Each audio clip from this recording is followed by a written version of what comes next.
नमस्ते दोस्तों। तो आज हम लोग देखेंगे छत्तीसगढ़ का जनरल स्टडी यानी कि आपका छत्तीसगढ़ का सामान्य अध्ययन, जो कि आपका प्रयोगशाला तकनीशियन में अति इंपॉर्टेंस होंगे, हॉस्टल वार्डन में और आपका प्रयोगशाला सहायक शिक्षक विज्ञान और आपका प्रयोगशाला परिचालक में भी अति इंपॉर्टेंस होंगे। अगर आप लोग प्रयोगशाला तकनीशियन की तैयारी कर रहे हैं तो चैनल पेज पे चेकआउट कर सकते हैं। लगभग मैं 38 वीडियो अपलोड कर दें और साइंस से, तो आप एक बार चेकआउट कर लें। तो चलो शुरू करते हैं आज का क्लास। तो पहला क्वेश्चन देखते हैं फ्रेंड्स। निम्नलिखित में से कौन सी भर्तृहरि गायन के लिए प्रसिद्ध है? तो आपको बताना है भर्तृहरि गायन के लिए प्रसिद्ध है श्रीमती ममता चंद्रकार, या श्रीमती सूरजबाई खाड़े, या श्रीमती तीजन बाई, या सुश्री रितु वर्मा। तो इसका सही उत्तर होगा ऑप्शन बी, जो कि आपका भर्तृहरि गायन के लिए श्रीमती सूरजबाई खाड़े प्रसिद्ध है। और आपका श्रीमती ममता चंद्रकार जो कि यह लोक संगीत के लिए प्रसिद्ध है, और श्रीमती तीजन बाई जो कि यह पंडवानी के लिए प्रसिद्ध है। वो पंडवानी आपका पांडवानी कपालिक के लिए प्रसिद्ध है तीजन बाई। और सुश्री रितु वर्मा जो कि पंडवानी वैदलिक के लिए प्रसिद्ध है, आपको याद रखना है। अब अगला देखते हैं। दूसरा क्वेश्चन है, छत्तीसगढ़ प्रदेश में ग्रीष्म ऋतु में चलने वाले हवाएं कहलाती है। तो आपको बताना है जो गर्मी में जो हवा चलता है उसे छत्तीसगढ़ में क्या कहा जाता है? चिनूक कहते हैं, या सिराको, या आपका चक्रवात कहते हैं, या लू। तो इसका सही आंसर होगा ऑप्शन डी, जो कि लू कहते हैं छत्तीसगढ़ में जो ग्रीष्म ऋतु में चलने वाले हवाएं को। अगला क्वेश्चन देखते हैं। अगला क्वेश्चन है, ढुकू विवाह किस जनजाति में प्रचलित है? तो आपको बताना है ढुकू विवाह कौन सा जनजाति में प्रचलित है। आपका पांडव में, या कोरबा में, या आपका मुरिया में, या आपका कमार में।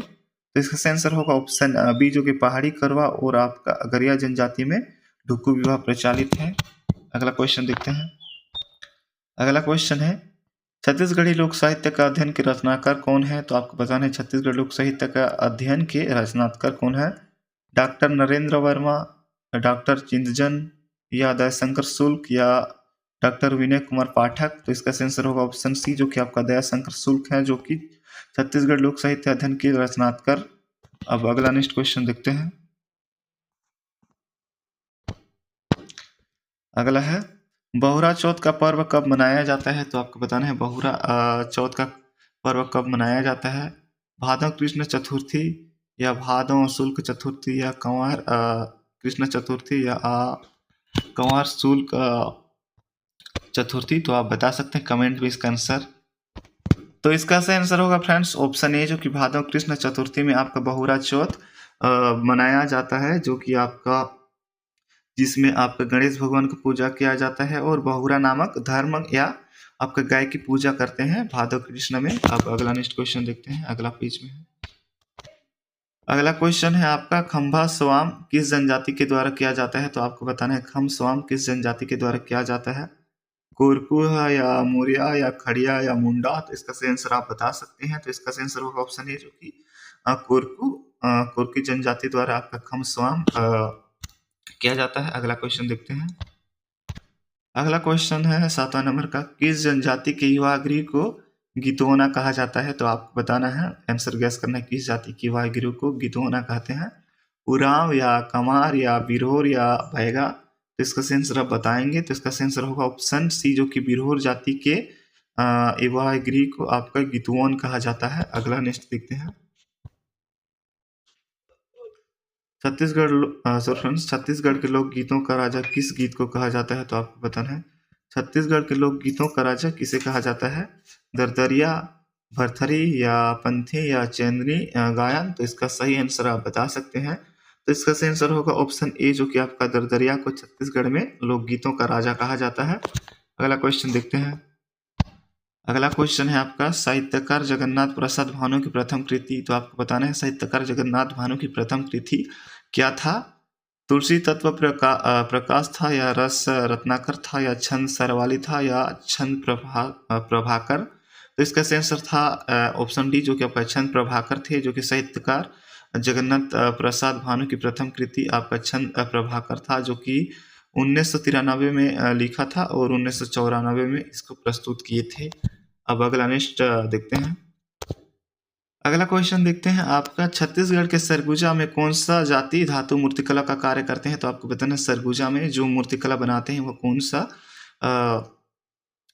सा है जो कि मूर्तिकला का आविष्कार करते हैं, कि मूर्ति बनाते हैं। घड़वा या आपका झारा या आपका मल्हार या इनमें से कोई नहीं। तो इसका सही आंसर होगा ऑप्शन जी, जो कि सरगुजा में आपका मल्हार लोग जो कि आपका मूर्तिकला का कार्य करते हैं। घड़वा जो कि आपका ये बस्तर में करते हैं, बस्तर के जनजाति, और झारा जो कि यह आपका रायगढ़ वाले ये झारा का आविष्कार करते हैं। वीडियो अच्छा लग रहा है तो लाइक और चैनल को जरूर सब्सक्राइब कर दें इस प्रकार के वीडियो पाने के लिए। अब अगला नेक्स्ट क्वेश्चन देखते हैं। अगला क्वेश्चन है आपका, हलपष्टी त्योहार क्यों मनाया जाता है? तो आपको आंसर गैस करना है, हलपष्टी त्योहार क्यों मनाए जाते हैं? अच्छी फसल के लिए, या पति की दीर्घायु के लिए, या पुत्र की दीर्घायु के लिए, या सुख संपत्ति के लिए? तो इसका सही आंसर होगा ऑप्शन सी, जो कि आपका पुत्र के दीर्घ आयु यानी कि पुत्र के अधिक वायु के लिए ये त्योहार मनाया जाता है, उपवास रखा जाता है। अब अगला देखते हैं। अगला क्वेश्चन है आपका, बिलासपुर में राउत नाचा का प्रारंभ कब हुआ था? तो आपको बताना है बिलासपुर में राउत नाचा का आयोजन कब हुआ था, कौन से ईस्वी में? 1998 या 2001 या आपका 2008 या आपका 1978? तो इसका सही आंसर होगा ऑप्शन डी, जो कि आपका 1978 में बिलासपुर में राउत नाचा प्रारंभ किया गया था, जो कि बिलासपुर के लाल बहादुर शास्त्री मैदान में प्रतिवर्ष इसका राउत नाचा करते हैं, जो कि इसका शुरुआत आपको 1978 में किया गया था। अब अगला नेक्स्ट क्वेश्चन देखते हैं। अगला क्वेश्चन देखते हैं, लगभग हम लोग यहाँ देखे 12 से मैं 13 पेज वाला को कहाँ, 13 से 17 वाला क्वेश्चन को कहाँ खो दिया हूँ, यानी कि कहाँ किधर गुम गए पीडीएफ में। तो आप देखते हैं 18 से। तो क्वेश्चन है, प्राचीन जनश्रुति के अनुसार राजा मकरध्वज का संबंध छत्तीसगढ़ के निम्न स्थानों से जोड़ा जाता है। तो आपको बताना है प्राचीन जनश्रुति के अनुसार मकरध्वज का संबंध कहाँ था छत्तीसगढ़ में?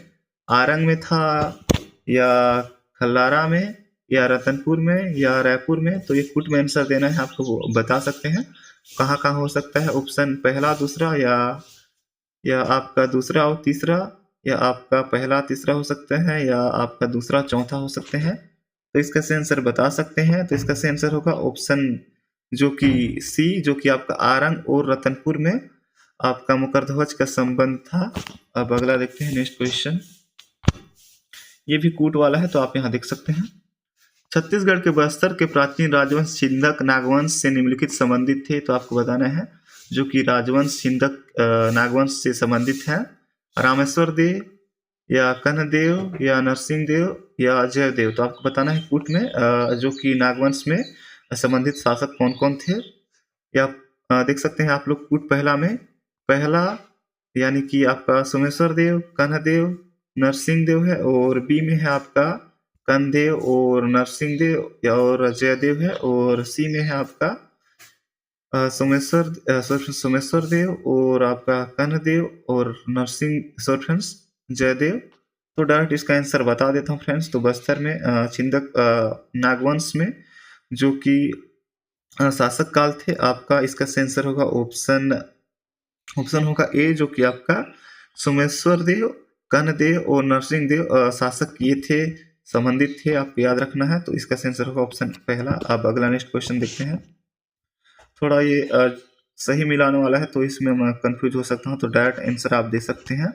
तो छत्तीसगढ़ के प्राचीन राजवंश शासक, तो आप यहाँ देख सकते हैं आपको छत्तीसगढ़ के राजवंश का शासक राज पिरसुतुल्य का आपका था भीमसेन प्रथम, और आपका नल वंश का था आपका स्कंद वर्मा, और आपका सरबपुरी का था जयराज, और आपका पांडवंश का था चंद्रगुप्त। तो आप लोग स्क्रीन शॉट करके देख सकते हैं फ्रेंड्स। तो अब अगला नेक्स्ट क्वेश्चन देखते हैं। अगला क्वेश्चन देखते हैं, प्राचीन छत्तीसगढ़ में निम्नलिखित किस राजवंश के शासकों ने त्रिकलिंगाधिपति का उपाधि धारण की थी? तो आपको बताना है छत्तीसगढ़ के कौन सा राजवंश शासकों में आपका त्रिकलिंगाधिपति की उपाधि धारण किए थे या की थी। सोमवंश ने आपका त्रिकलिंगाधिपति किए थे, या आपका नागवंश, या फड़िगवंश, या नलवंश? तो आपको इसका आंसर बताना है। तो इसका आंसर होगा ऑप्शन ए, जो कि आपका सोमवंश ने आपका त्रिकलिंगाधिपति का उपाधि धारण किए थे। अब अगला नेक्स्ट क्वेश्चन देखते हैं। छत्तीसगढ़ के कलचुरी प्रशासन के अंतर्गत रायपुर शाखा के शासक को निम्नलिखित में से किस उपाधि से संबोधित किए थे? तो आपको बताना है जो रायपुर शाखा के शासक थे उसे किस उपाधि से संबोधित किए थे? महाराज कुमार राजा या महाराजाधिराज या महासंत या आपका महात्मा कुमार। तो आपको बताना है, तो इसका सही आंसर होगा ऑप्शन ए, जो कि महाराजा कुमार राजा को संबंधित किया जाता था, जो कि रायपुर के शासक आपका महाराजा कुमार राजा को संबोधित किया जाता था। अब अगला नेक्स्ट क्वेश्चन देखते हैं। आज हम लोग देखेंगे 30 तक, फिर अगले क्लास में देखेंगे आगे का क्वेश्चन। अगला क्वेश्चन है, छत्तीसगढ़ में कलचुरी राजवंश का वास्तविक संस्थापक निम्नलिखित में से कौन सा था? तो आपको बताना है छत्तीसगढ़ के कलचुरी राजवंश में वास्तविक संस्थापक कौन थे? कमलराज थे या कलिंगराज थे या आपका कोकलदेव या मुगुतुम? तो इसका सही आंसर आप बता सकते हैं। तो इसका सही आंसर होगा ऑप्शन बी, जो कि कलिंगराज थे, जो कि वास्तविक संस्थापक आपका कलिंगराज थे। अब देखते हैं अगला क्वेश्चन देखते हैं। थोड़ा ये कंफ्यूज वाला है, सत्य असत्य कथन वाला है। चलो देखते हैं। छत्तीसगढ़ के कलचुरी शासक रतनदेव द्वितीय के संबंध में निम्नलिखित में से कौन सा कथन सत्य नहीं है? तो हमको बताना है, यहाँ असत्य कथन बताना है, जो कि रतनदेव द्वितीय के संबंधित में। ऑप्शन है, उसके त्रिपुरी नरेश गयाकर्ण के आक्रमण को विफल किया था, तो ये कथन सत्य है। अगला ऑप्शन है, उसके राज्य पर अंतवर्मा चोड़गंग ने आक्रमण किया था, ये कथन भी सत्य है। अगला ऑप्शन है, उसने गौड़ बंगाल पर आक्रमण कर उस पर विजय प्राप्त किया था, ये भी कथन सत्य है। अगला है, उसके सामंत वल्लभराज ने उसके विरुद्ध विद्रोह किया था, ये कथन असत्य है। तो इसका सही आंसर होगा ऑप्शन डी, ये असत्य कथन है, जो कि वल्लभराज ने उसके विरुद्ध विद्रोह प्रारंभ नहीं किया था। अब अगला नेक्स्ट क्वेश्चन देखते हैं।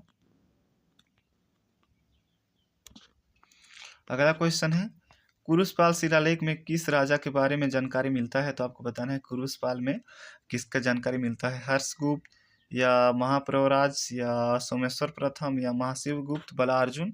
तो इसका सही आंसर होगा ऑप्शन सी, जो कि सोमेश्वर प्रथम का जानकारी मिलता है कुरुशपाल शिलालेख से। अगला क्वेश्चन देखते हैं।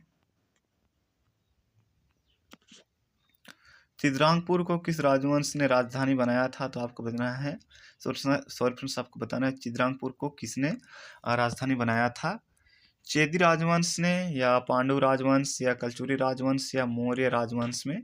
तो इसका सही आंसर होगा ऑप्शन बी, जो कि पांडु राजवंश ने चिद्रांगपुर को राजधानी बनाए थे। अब अगला नेक्स्ट क्वेश्चन देखते हैं।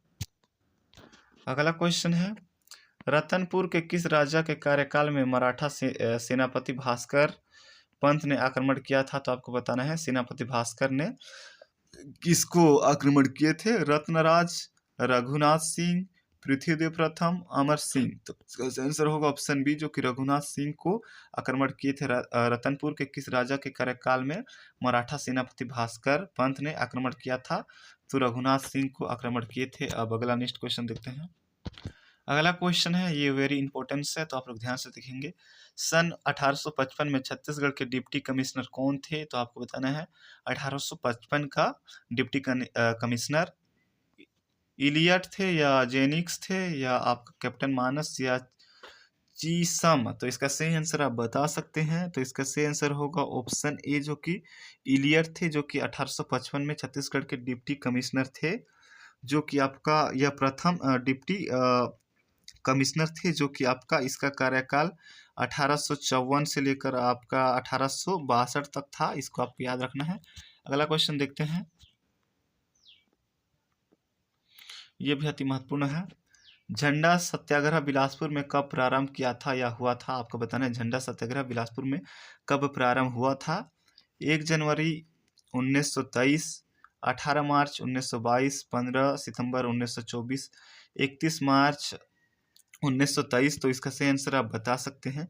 तो इसका सही आंसर होगा ऑप्शन डी, जो कि आपका 31 मार्च 1923 में बिलासपुर का झंडा सत्याग्रह प्रारंभ किया था, जो कि आपका राजपूत सम्मेलन के समय झंडा सत्याग्रह किए थे और आपका टाउन हॉल में झंडा सत्याग्रह हुआ था। अब अगला लास्ट क्वेश्चन देखते हैं। लास्ट क्वेश्चन है, वीडियो अच्छा लग रहा है तो लाइक और चैनल को सब्सक्राइब कर दें। अगला लास्ट क्वेश्चन है, 15 अगस्त 1947 को दुर्ग में ध्वजारोहण किसके द्वारा किया गया था या किसने किया था, आपको बताना है। ध्वजारोहण 1947 में 15 अगस्त में कौन किए थे? रोहित शंकर शुक्ल या श्री आर के पाटिल या घनश्याम गुप्त या राम गोपाल तिवारी। तो इसका सही आंसर आप बता सकते हैं। तो इसका सही आंसर होगा, आप इसका सही आंसर कमेंट में बताएंगे, फिर मैं इसका आंसर बताऊंगा। तो फ्रेंड्स, वीडियो अच्छा लगे तो लाइक और चैनल को जरूर सब्सक्राइब कर दें।